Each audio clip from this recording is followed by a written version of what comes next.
So in the years since IBO ended, I have found myself liking the non-Gundam frame models a lot more, like the high-grade Shiden. I think Shiden, I don't know. You gotta watch how you say the one.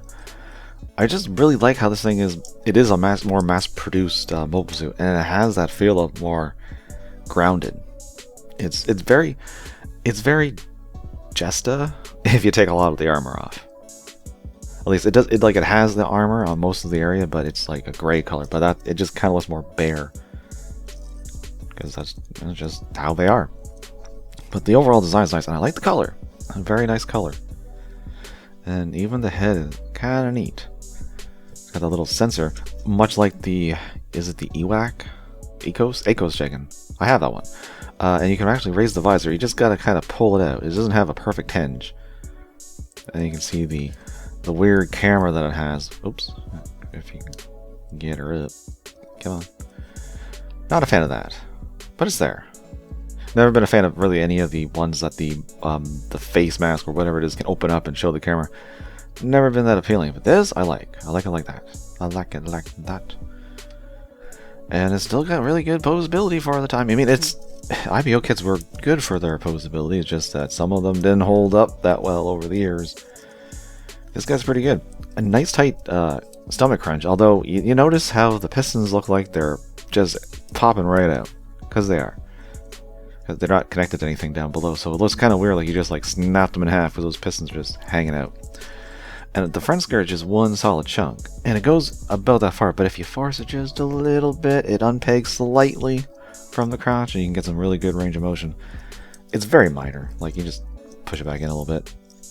So the lower half is nice, and I like how the knees look when they're bent. Sometimes the kits don't look very good when the knees are bent, but this one does.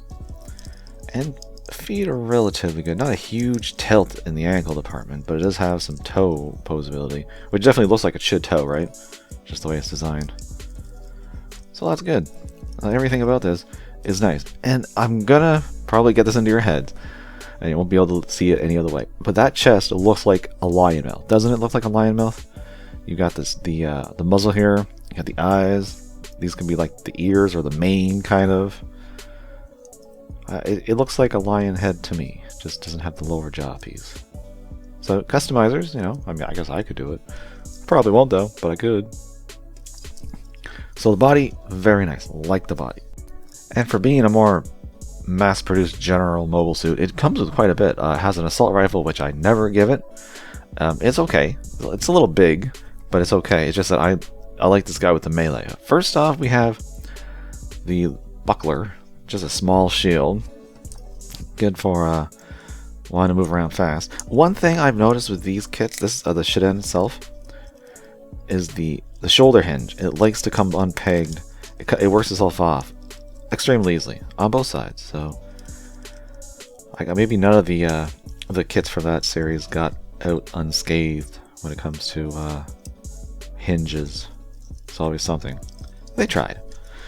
And if you don't like just a little shield, you got this honkin' riot shield.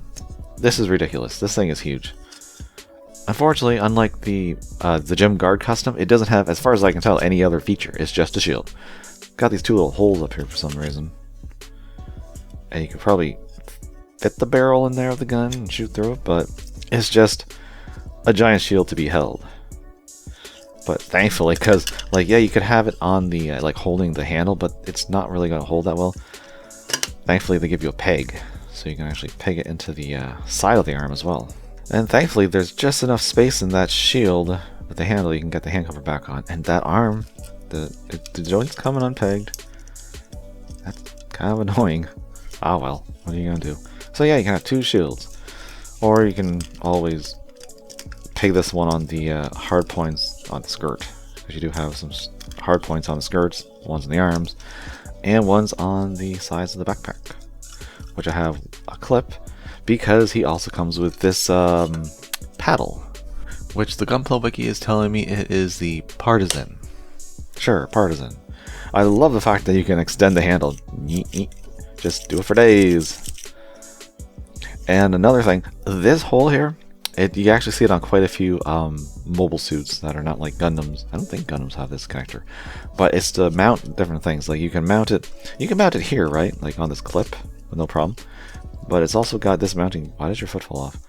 Anyways, it's got this mounting point here, and I love that it looks pretty nonchalant when it's folded in, but it's made for that connection port, so you can mount your partisan thingy on the back if you want, or you can put it on the side.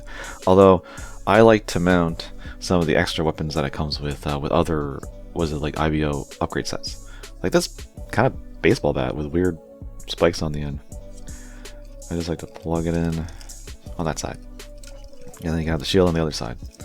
So the Shiden's got quite a lot going for it. You got 2 shields, you got a gun, you got a paddle, you have the ability to use other accessories from other kits or the optional parts that those sets that they gave out. Quite a few sets actually.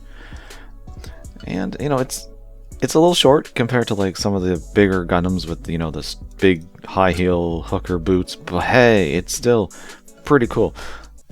I really am liking the more grunt mobile suits from IBO more than the Gundams lately, and the Shiden, no exception. And it has so many repaints, well, not a whole bunch, but more than I ever thought. I thought there was just Orga's white one that we saw on the show, but they did, that was P-Bandai, but they did 2 other P-Bandais.